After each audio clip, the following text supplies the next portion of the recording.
के बाद उनके शिक्षा के लिए काम किया।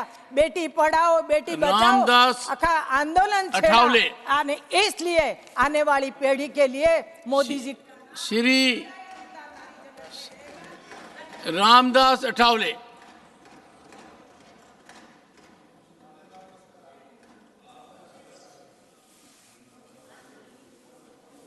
सभापति महोदय, राष्ट्रपति के अभिभाषण पर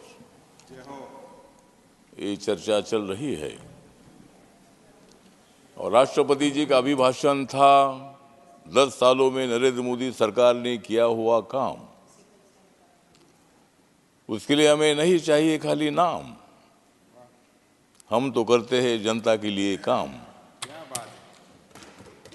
तो आदरणीय राष्ट्रपति जी का अभिभाषण बहुत ही अच्छा था। देश विकास की दिशा से आगे जा रहा है, अलग अलग क्षेत्रों में प्रगति हो रही है। दलित हो, आदिवासी हो, किसान हो, युवा हो, गरीब हो, सभी जाति धर्मों के लोगों को न्याय देने के लिए हमारी सरकार काम कर रही है। सर, आप जानते हैं कि देश का राष्ट्रपति पद बहुत बड़ा होता है। पहला राष्ट्रपति पद आदरणीय रामनाथ कोविंद जी को मिला, दलित समाज के थे। दूसरा राष्ट्रपति पद आदरणीय द्रौपदी मुर्मू जी को मिला, वो आदिवासी समाज की है। छत्तीसगढ़ के मुख्यमंत्री आदिवासी समाज के बने, मध्य प्रदेश के मुख्यमंत्री ओबीसी समाज के बने, मध्य प्रदेश में डिप्टी सीएम दलित समाज के बने और राजस्थान में ब्राह्मण समाज को भी मौका दिया। हमारी सरकार सभी जाति वर्गों को न्याय देने का काम करती है। आरोप तो लगाए जाते हैं, कांग्रेस वाले तो आरोप लगाते रहते हैं, उनको आरोप लगाने का काम ही है। वही काम वो करते रहे, हम सत्ता में हमारा काम करते रहेंगे। जितना आरोप करना है उतना आरोप करिए, आरोप के लिए हम डरने वाले नहीं है। नरेंद्र मोदी जी को जितनी गालियां देना है वो दे दो, लेकिन नरेंद्र मोदी जी इतना मजबूत आदमी है कि गालियां उधर से उधर निकल जाती है। इसीलिए मतलब गलत काम करने का काम इनका है। मोदी जी का नारा है सबका विकास सबका साथ। सर, मोदी जी का नारा है सबका विकास सबका साथ, फिर कैसा होगा मजबूत कांग्रेस का हाथ? नरेंद्र मोदी जी करते हैं मन की बात, नरेंद्र मोदी जी करते हैं मन की बात, लेकिन कांग्रेस वाले करते हैं धन की बात।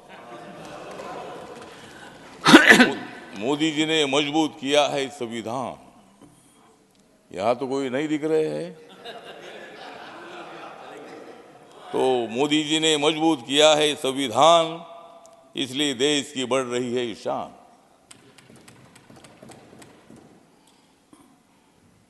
मोदी जी की तरफ है सारी दुनिया का ध्यान, मोदी जी की तरफ है सारे दुनिया का ध्यान। लेकिन 2024 के चुनाव में इंडिया आघाड़ी पर जनता लगाएगी बैन। और इसी तरह मतलब हम सब लोग काम कर रहे हैं। ये लोग बोलते हैं कि भाई संविधान बदलेंगे, संविधान कैसा बदल सकता है सर? चेयरमैन सर, संविधान इतना मजबूत है, मोदी साहब और हम सब लोग बाबा साहब अम्बेडकर जी के संविधान को मजबूत कर रहे हैं। जिस कांग्रेस पार्टी ने 2 बार बाबा साहब अम्बेडकर जी को हराया था, मुंबई से और भंडारा से, जिस कांग्रेस पार्टी ने दलितों के संबंध में कभी अच्छा विचार नहीं किया था, इसलिए दलितों ने धक्का दिया। और अभी जिस तरह हमारे नीतीश कुमार जी ने दे दिया है इंडिया आघाड़ी को धक्का, नीतीश कुमार जी ने दे दिया है इंडिया आघाड़ी को धक्का, और हमारा 2024 में 400 पार होने का मिशन हमारा हो गया है पक्का। तो 400 पार करने में हमको दिक्कत नहीं है। अभी जिस तरह वहाँ जम्मू कश्मीर ने 370 कलम हटाया, अभी बीजेपी 370 सीट जीतेगी। मेरी भी सीट 1-2 सीट जीतेगी अगर मुझे मौका दे देते तो इसीलिए मतलब इस तरह हम अच्छा काम कर रहे हैं। अगर अच्छा काम कर रहे तो भी विरोध करते हैं, हमारे मल्लिकार्जुन खड़गे साहब हमारे अच्छे मित्र हैं, हमारे समाज के हैं। उनके बारे में हमको आदर है। उनको अपोजिशन लीडर तो बनाया, यहाँ पार्टी का अध्यक्ष भी अभी थोड़ा बनाया, उनको अच्छी बात है। लेकिन जब कर्नाटक का मुख्यमंत्री बनाने का मौका आया था तब नहीं बनाया, तब उनको मुख्यमंत्री बनाया नहीं। लेकिन इसी तरह मतलब हमारे खड़गे साहब बोलते हुए संविधान की धज्जियाँ उड़ा रही है। ये भजिया खाते बैठते हैं और हमको बोलते हैं कि संविधान की धज्जियाँ उड़ा रहे हैं। संविधान की धज्जियाँ कहीं से उड़ सकती है? जिस नरेंद्र मोदी जी ने नए संसद भवन को, इतना अच्छा संसद भवन बना है, लोकसभा राज्यसभा इतनी बड़ी बन गई है। जब मैं राज्यसभा में आता हूँ तो मुझे लगता है मैं लोकसभा में आया हूँ। इतना बड़ा ये मतलब हॉल इतना बन गया है। और इसी तरह मतलब ये बोलते हुए संविधान बदलेगी। जिस माननीय नरेंद्र मोदी जी ने इस नए संसद भवन को संविधान सदन नाम दे दिया है, जिस नरेंद्र मोदी जी ने 26 नवंबर 1949 को बाबा साहब अम्बेडकर जी ने संविधान का ड्राफ्ट जो है ये ड्राफ्ट दिया था डॉक्टर राजेंद्र प्रसाद पंडित जवाहरलाल नेहरू जी को, और हम जानते हैं कि संविधान में सबका योगदान है। लेकिन कांग्रेस के एक नेता है, कांग्रेस के इंटरनेशनल एक नेता है, उन्होंने ट्वीट किया है और उसमें ये बोलते हैं कि संविधान में बाबा साहब अम्बेडकर जी से ज़्यादा योगदान पंडित जवाहरलाल नेहरू जी का है। हम बोलते हैं उनका भी है, पंडित जवाहरलाल नेहरू जी का भी योगदान उसमें है। लेकिन जब 26 नवंबर 1949 को बाबा साहब अम्बेडकर जी ने ड्राफ्ट जब उनके सामने दे दिया था तो पंडित जवाहरलाल नेहरू जी के मुंह से उद्गार निकले थे, डॉक्टर अम्बेडकर आप भी संविधान के सही आर्किटेक्ट है, आप भी सही शिल्पकार है।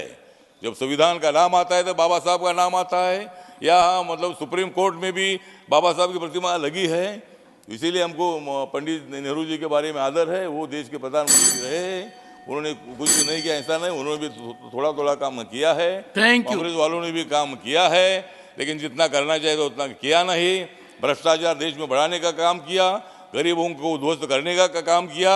इसलिए नरेंद्र मोदी जैसा एक बहुत स्ट्रांग आदमी उनके खिलाफ खड़ा हुआ और उन्होंने कांग्रेस के भ्रष्टाचार का चकनाचूर करने का काम उन्होंने किया और जनता ने उनको सत्ता पर बिठाया है। और इसीलिए 2024 में अब की बार मोदी सरकार, अब की बार 400 पार और कांग्रेस की होने वाली है हार।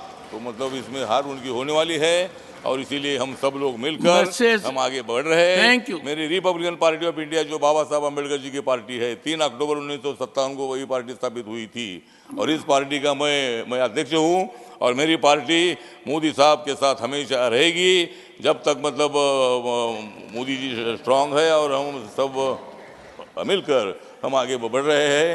तो इसी तरह मतलब मैसेज फ्रॉम लोकसभा। हाँ, तो इसीलिए मतलब मैं जैसा अभी भाषण पर जो चर्चा चल रही है तो इसमें अभी भाषण पर थैंक यू किया है। Thank you Athawale ji. Message from Lok Sabha secretary general. Sir, with your kind permission, I rise to report that the Lok Sabha at its sitting held on 6th February 24 passed 1. The Constitution Jammu and Kashmir Scheduled Castes Order Amendment Bill 2024 and 2. The Constitution Jammu and Kashmir Scheduled Tribes Order Amendment Bill 2024. I lay a copy each of the said bills on the table. Shri Mithilesh Kumar. नमस्कार, मैं हूं मानक गुप्ता। अगर आपको हमारा ये video पसंद आया हो तो इसे लाइक और शेयर जरूर करें और हाँ, हमें सब्सक्राइब और फॉलो करना ना भूलें ताकि आप देश और दुनिया की कोई खबर मिस ना करें। तो जुड़े रहिए हमारे साथ और देखते रहिए न्यूज़ 24।